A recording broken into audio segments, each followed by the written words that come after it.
If this recording cuts off, it's not a glitch. It means the sirens finally stopped. And silence is what comes after the world decides it's done with you. I was underground when the first light arrived. No sound, no warning, just a white pressure that pushed through concrete, through bone, through thought. For a fraction of a second, everything looked purified. Then the heat followed, and the city remembered how to scream.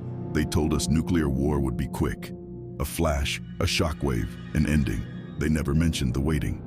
The air tasted like metal and sugar. Breathing felt wrong, like my lungs knew something I didn't.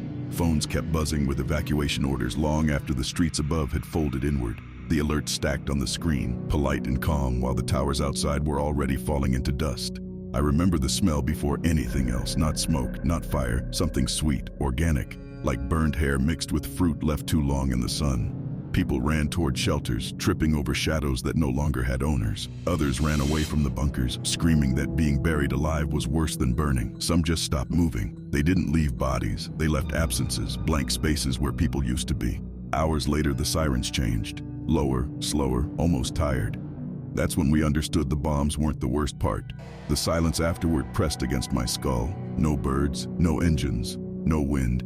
Just distant cracking sounds as buildings cooled and split open like bones. Ash fell like snow and it stuck to the skin. You couldn't brush it off.